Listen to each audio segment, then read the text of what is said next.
smells as rigged to you because you don't really understand it. It smells as unfair and you do not want to continue with options. This is literally what happens to most people. If you have a debit on the put side, it's bearish. If it's an overall debit, meaning monies are coming out of your account, you overall paid something, then it's a debit. It's bearish. And now, if it's an overall credit on the put side, then you receiving monies into your wallet.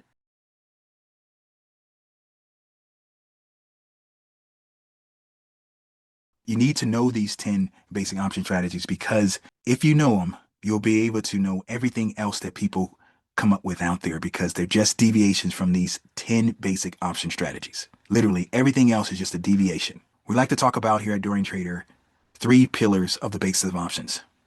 You have the first pillar, which is the call and the put and what's happening when you sell and call and the put, understanding your rights and your obligations. And then you have the second pillar, which is the option chain that you can see on your screen right now.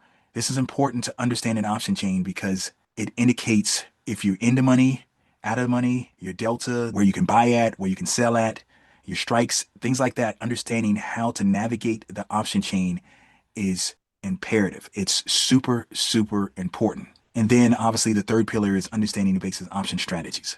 To start off the basic option strategies, I'm going to start with the buying of a call. Now, the buying of a call is bullish. When you buy a call, you're paying monies out of your account and you want it to go up. This is the way most people start with options because it's the most similar to buying of shares. When you buy shares, you're paying a debit and you want it to go up. When you buy a call, you're paying a debit and you want it to go up.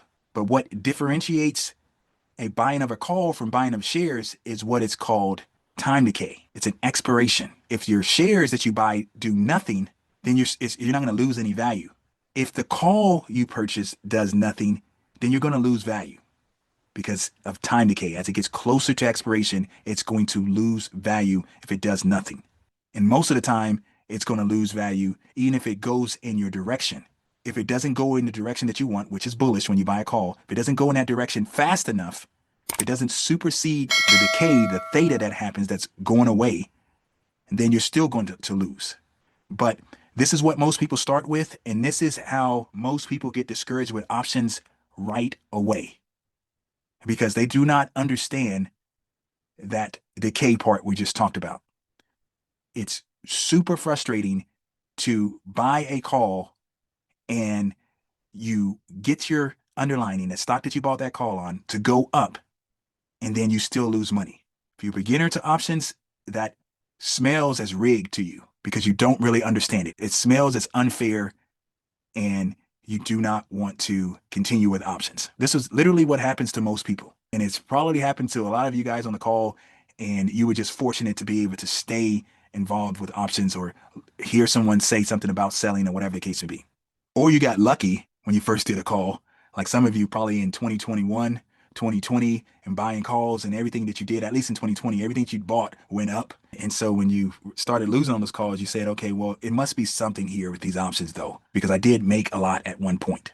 So the buying of a call is a basic strategy. You buy the call, you are bullish. The buying of a put is also a basic strategy, but this is what is confusing to people, is that when you buy something normally, what we are accustomed to, we want it to go up. So almost no one starts with buying a put to make money because it's just not intuitively understandable for most. You're buying something, and instead of it going up in value and making money, you need it to go down in value to make money. When you buy a put, you have the right to sell. It's a bearish position. Monies are coming out your account again, and you want it to go down, and you also are fighting the time decay. You're also fighting the tendency for the market to drift up. So most people don't start with puts, but that's a basic strategy. The buying of a put is a basic strategy. Now, if we go back over here to this call side and we sell the call, before we continue with the video, I just want to quickly point out, if you need any additional help, please consider joining our trading club. You can do that by clicking on the link in the description area, and you'll get a 3-month trial for a flat fee of $60. We look forward to seeing you in the trading club. Back to the video. Now, selling the call is interesting because when you sell a call, you're bearish and you have an obligation It's the opposite of buying a call. When you buy a call, you have a right, and time decay or theta is on your side when you are the seller of the call. It's obviously the opposite if you're the buyer. If you're the buyer of the call, you have unlimited upside potential. When you sell a call, it's the inverse. You have technically unlimited risk to the upside. Nothing goes up forever, but it can feel like that if it went up a lot. So I'm trying to explain the risk dynamics of these two different ones at this point. When you sell a call, a naked call, even though if you sell it deep in the money, you will still have odds better than 50-50. So the selling of the call, you're always going to have odds better than a coin flipping chance. As you can see here on the screen, this call that we are selling that's literally at the money has a 61% chance of making at least 1 cent at expiration. It has greater than a coin flipping chance of making at least something. So when you are the seller of the call, you have greater odds than being the buyer of the call. If we move this over to the put side and we sell a put, if we sell a put, we're bullish. It's the opposite of buying a put. If we sell a put, we have an obligation to purchase. It's the opposite of buying a put. If you buy a put, you have the right to sell. So if you have the right to sell something, someone has to have the obligation, or someone has to be on the other side to buy. So the seller of the put has the obligation to buy. Now, that word obligation has a negative connotation to it. But when you're selling a put, this clearly kind of disqualifies it being something negative, having obligation. Because the selling of the naked put, which is also called the cash secured put, can be one of the safest strategies, period, with trading options. If you're okay with owning the shares, that's the important factor. If you're okay with owning the shares, the selling of the single put can be the most conservative, if not the most conservative strategy with options, because it's just a buy and hold kind of concept then. When you sell the put, once again, you want it to go up and you have an obligation to purchase. This is a strategy that a lot of people who buy shares learn first when regarding selling. They learn the concept of the wheel strategy or they don't even know the wheel yet. They know that they can buy shares at a discount where it's articulated or written in textbooks that you can buy that put, or excuse me, sell that put and give you the possibility of buying the shares at a lower price. I know for myself, this is how I started selling for the first time. I started selling puts with the caveat of being okay with owning the shares. This is what I started with. Most of you guys probably started with this as well. It makes a lot of sense if you want to buy the shares to sell the put at a strike price or a level that you're okay with owning at. And if you have to own it, then great. If you don't, you still get some monies. You still make something.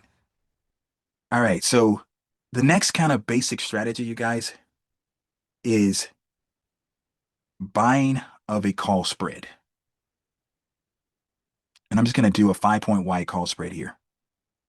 When you buy a call spread, you are marrying a right and obligation together. And you are limiting your upside, because buying of a call spread is bullish, just like buying of a call. So buying of any type of call or call spread is bullish 100% of the time. Okay, it's always bullish.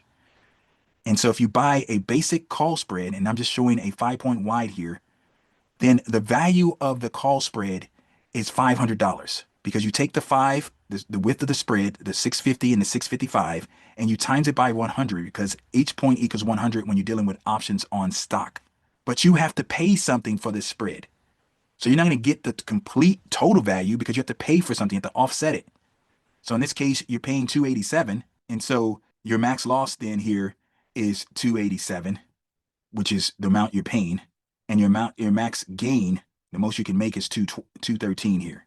Just looking at this here, max profit, max loss. That's where they get that from. Tasty trade, but you want to know how they get it. They just putting the spread together like we just did, 5 times 100, and then that's $500. They're subtracting what you paid, which is the 287. So that means the most you can make is the 213.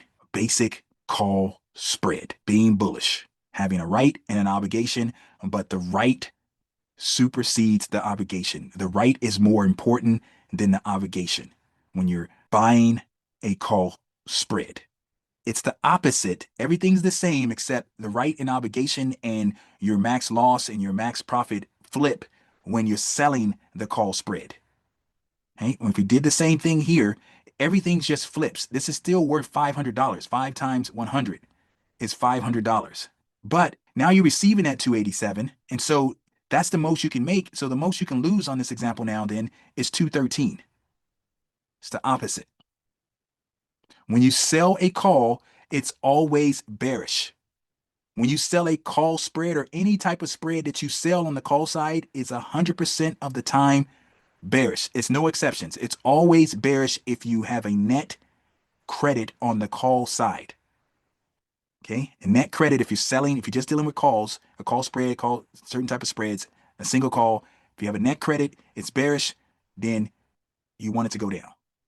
So you're either paying monies when you're putting on an option trade or you're receiving monies into your account. So if you're paying monies on the call side, then you're bullish. That's a debit coming out of your account. If you're receiving monies on the call side, then you're bearish. Monies are coming into your account. That's a net credit. So I want you guys to understand that when you sell the call spread, you are bearish, and it's just the opposite of buying the call spread. Now, if we go over here and we do the same thing to the put side, now I'm going to differentiate again.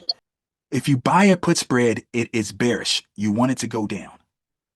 And it's the same as when we were doing those spreads before on the call side when I said you had to add up the spread, right? This is a right, this is an obligation. This is 5 points wide again. So this spread is worth $500. Just using that as an example so it can be uniformed. So the most we can make on this spread is 500 minus what we have to pay for it.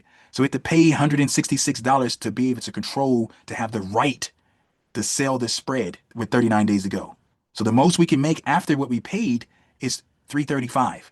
On the put side, if you have an overall right, then you're bearish. And so in this case, this is an overall right because this call, this put that we're buying is more expensive and it has a higher delta than this one here. So we're paying a debit. And I like to say, going back to this, Ricky, going back to what we were saying earlier, and I was saying credits and debits. If you have a debit on the put side, it's bearish. If it's an overall debit, meaning monies are coming out of your account, you overall paid something, then it's a debit. It's bearish. If it's an overall credit on the put side, then you're receiving monies into your wallet, and for you ladies, into your purse, and it's bullish. So you just want to know, okay, like for example, I like to say, if someone came to me and said that they put on 1,000,000 different spreads on the call side, they said that they're bearish, but they paid a debit, I would know immediately that they either are mistaken, that they paid a debit, or they don't understand what they actually did. Because if you pay a debit on the call side, regardless of how many options you can put together, if you pay a debit overall, then you're overall what? You're overall bullish. If we flip this, you guys, it's just the same thing, but now we're overall bullish on this put side. Because when you sell a put, that means bullish. If you sell a put spread, that means bullish. If you receive a credit on the put side, that means bullish. And so in this case, the spread, once again, is worth 5 points. So this spread is worth $500, but we determine how much we receive. We receive 164, so the most we can lose is 337 here. Same kind of concept with these spreads. So to this point, you guys, I've showed you the selling of a naked call, selling of a naked put, the buying of a naked call, buying of a naked put, the selling of a call spread, the buying of a call spread, the selling of a put spread, the buying of a put spread. And so we only have 2 more strategies that make up the 10. You guys have went through the 10 most important basic strategies of options that everything else is just a deviation from. The last 2, you guys, is literally putting some together. This is the Iron Condor, and I'm just going to use it like this so we can see. I'm putting together the Iron Condor. So what did we just do here? Just a basic type of strategy.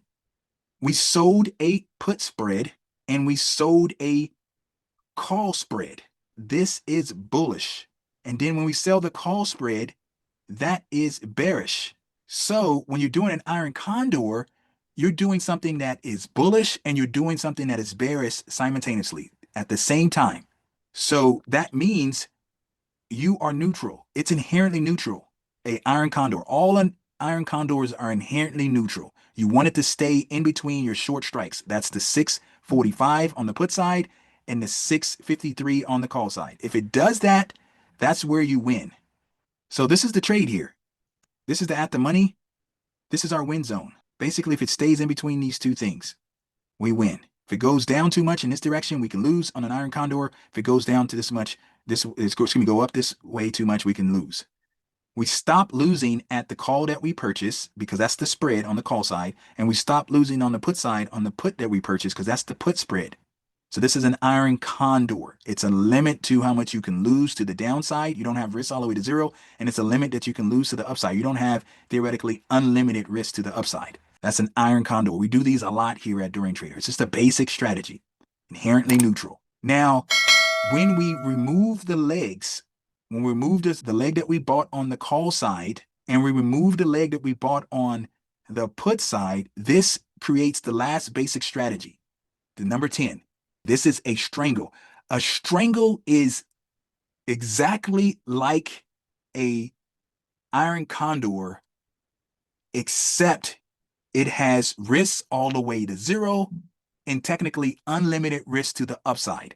That's why when you're looking at Tasty Trade right here and it says max loss, it says unlimited, because that call side is uncovered. It's naked. The put side is naked too, but it has a limit to the put side because it can't go worse than zero. It might feel that way if it went to zero, but that's the limit to the downside. We go and look at this curve view again. You can see this looks just like the Iron Condor kind of setup, right? Except you don't have those wings. So you got risk all the way to zero and you have theoretically unlimited risk to the upside, but this is your win zone